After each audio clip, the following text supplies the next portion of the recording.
Which of these best demonstrates mutualism between certain types of bacteria and humans? Okay, so key thing here to have the question be like completely obvious to begin with. Oh, sorry. If you need to, remember, pause on the questions if you're practicing them. If you're just checking your answers, just let it roll. Okay. Mutualism. That has nothing to do with mutations. Not the same thing at all. Mutualism. All right? Mutual. Both. Mutualism. We're talking about a type of symbiosis. So remember when two organisms of different species are live closely next to each other, where one or both affect each other? Okay, so mutualism is when they both benefit. Now, if you didn't remember that, you could still figure out this answer.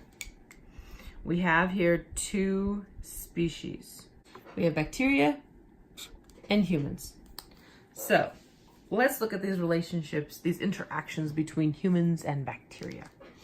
We have here the intestinal bacteria obtain nutrients from the gut and produce vitamin K used by humans. Okay? Another example, we have the bacteria resistant to antibiotic medications that humans use for treatment. Here we have invasive bacteria that produce toxins, and those toxins damage healthy tissues of the human body. And bacteria in improperly prepared foods consumed by humans causing food poisoning. All right. So in each of these scenarios, what's kind of like the relationship here? So bacteria feeding humans hurt. Bacteria feeding humans hurt. Bacteria feeding humans hurt. Bacteria feeding humans getting vitamins. So in situation A, both of them benefit, and that's precisely what mutualism is. Both of the species benefit from this relationship. That is mutualism. The answer is A, because both the human and the bacteria benefit in that relationship. Okay. What is the role of mRNA in expressing specialized structures? All right. mRNA.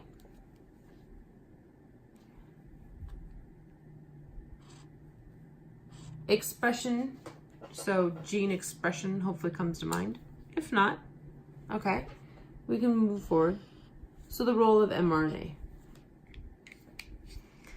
Does mRNA make energy available to this for cellular activities? No. That would be the role of the mitochondria. Okay, the mitochondria deals with energy, not RNA. You could even say the ATP that's made in the process in the mitochondria. Okay, creating bonds to form biomolecules. Creating bonds to form biomolecules. That would be like a role of an enzyme, maybe, the way it's described. Might even be a ribosome, depending if you're talking about proteins. mRNA doesn't create bonds. Producing sugars that assist with replication? That doesn't make any sense. Providing information to form proteins. That is exactly what mRNA is about. mRNA, standing for messenger RNA, contains the information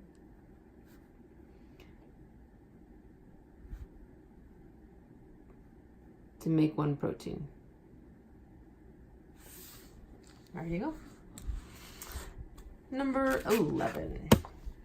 A student used a microscope to study 4 members of the phylum Coleophora. Members of this phylum move when propelled by hundreds of tiny cilia. All right, so here's these 4 members. Paramecium aurelia, Paramecium caudatum, Paramecium bursaria, whatever. Paramecium multimicronucleateum. Okay, and then the question. Although these organisms belong to the same phylum, they are classified as different what? Okay. So, this is talking about classification. All right? The whole King Philip came over for good soup. Oh, sorry. Dumb King Philip came over for good soup. Good spaghetti. Good spaghetti. All right, so classification. That's what we're talking about here. Now let's look at their names. If you look at their scientific names, the Paramecium, they are all, that first name and the scientific name, that's all the same genus. They all have the same genus. That means they're all very, very closely related. They're all the same phylum. Of course, they're in the same phylum. If they're the same genus, they must be in the same phylum. But what is different is the second part of their name. Okay? So the second part of the name in each one of these, we have Aurelia, Caudatium, Bursaria, Multimicronucleateum. That second name is the species. So, what do they have different? Species. Very, very closely related, but they are nonetheless different species. Ta-da! A mutation which types of cells would only affect the organisms and not future generations. Okay?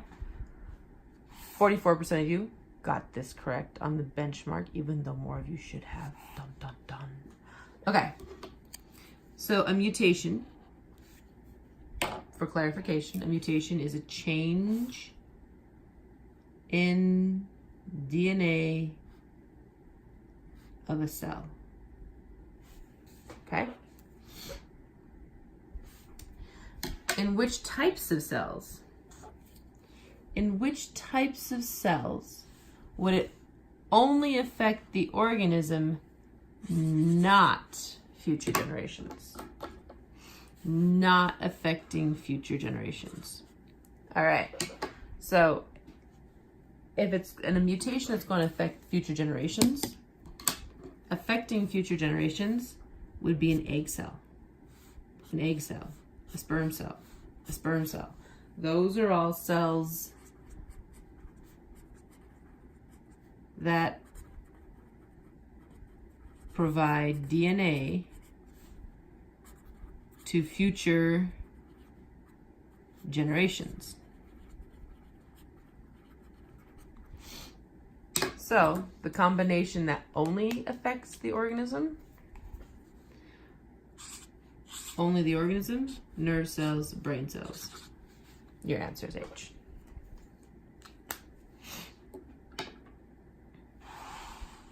Number 13. In the mid-1980s, an aggressive strain of algae known as Calopera was accidentally introduced into the Mediterranean Sea when a seaside aquarium cleaned out its tanks. The algae contains a toxin that prevents native herbivores from consuming it. Calopera quickly spread over the ocean floor, crowding out many species, including sponges, coral reefs, corals, sea fans, and lobsters. Which statement explains the most likely impact Calopera has had on the biodiversity in the Mediterranean Sea? Biodiversity. Remember, variety is good. The amount of variety of living things, plants, animals, whatever. The more variety in species, the more biodiversity there are. What impact has this form of algae had on the biodiversity of the Mediterranean seas? The presence of Calopera within an ecosystem is an indicator of an ecosystem's health. It's not, this is health and this is asking about biodiversity, not as directly related as you might anticipate. The spread of Calpera improved the habitat for many species of seagrasses and increased the biodiversity. Well, if it's crowding out, quitando el espacio para que se vayan, sponges, corals, sea fans, and lobsters, all right? Taking away the space of these other species. They are not increasing the biodiversity. And it didn't say anything about seagrasses. Seagrasses aren't even mentioned up there. So we have no idea about seagrasses. Calpera interbred with native species with the same adaptations within the ecosystem. It doesn't mention anything about interbreeding. That's not mentioned in there at all. It's actually talking about the native species that have nothing to do with the algae. Okay?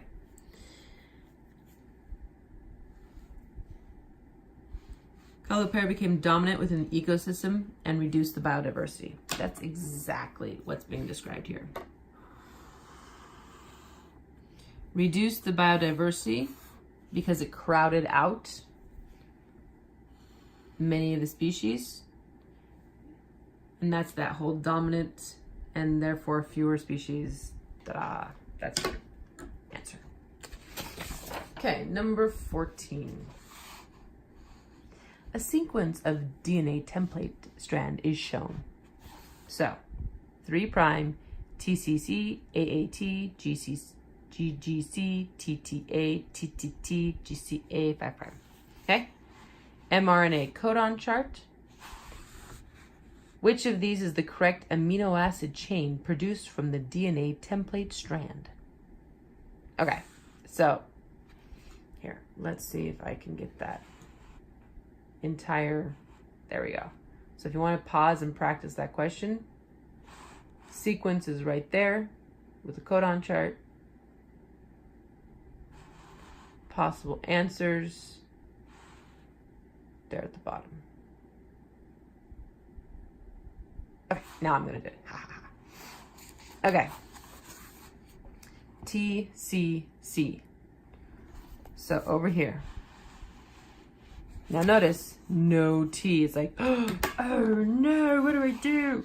This is the DNA, but this is an mRNA codon chart. So the first thing I have to do is I have to transcribe this from DNA to RNA. So, TCC, the T pairs with A, C with G, C with G. AAT, A, remember this is RNA, pairs with U. There's no T in RNA. U, T pairs with A. G with C, G with C, C with G. T to A, T to A, A to U. TTT is going to be AAA, and GCA is going to be CGU.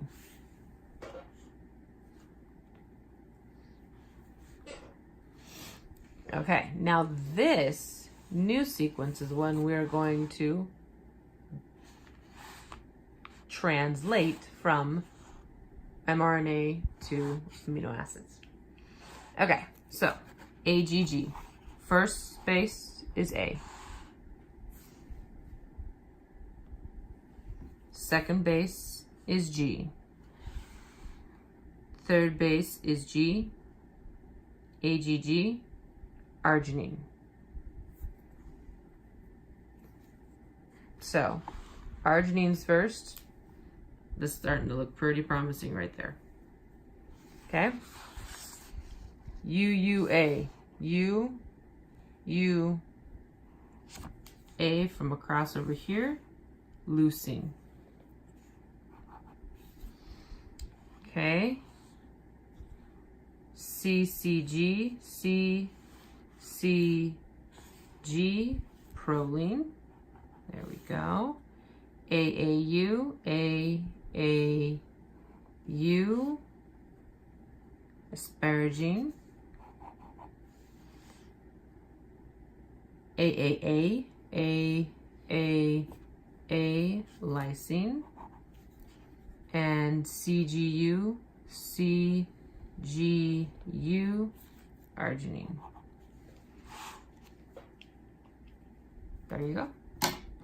Your answer is definitely F. So that one was a little tricky because you had to first go from DNA to RNA, and hopefully realize that because there's no T in the chart that you had to translate it first. Sorry, transcribe it first.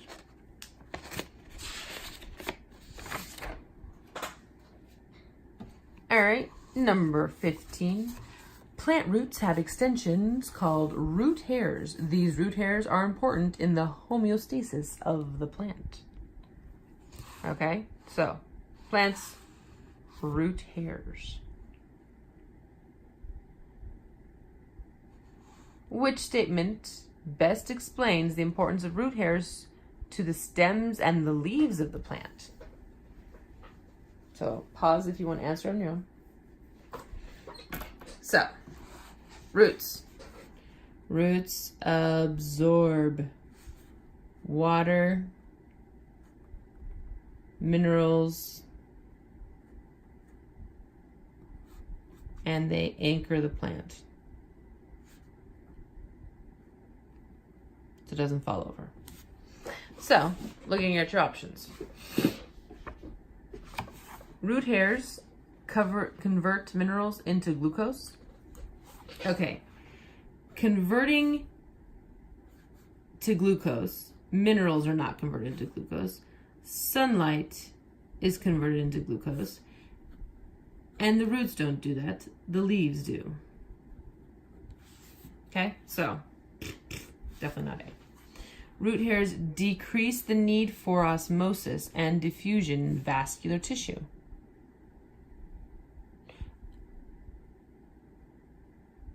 Yeah, it has nothing to do with that. I don't even know what to say about that. Root hairs prevent water loss in the leaves through transpiration and gas exchange. All right, so that's not root hairs. What's that describing right there is the, stomata or stomata. All right, the stomata, which are those tiny little pores inside the leaves, prevent water loss in the leaf through transpiration gas exchange. That's the stomata. Root hairs increase the surface area of the roots for nutrients and water absorption. Roots absorb water and minerals. Nutrients and water absorption. Unquestionably, that is the answer. That's what roots do for the plant. The root hairs simply increase the surface area of the roots so that there can be more nutrient and water absorption.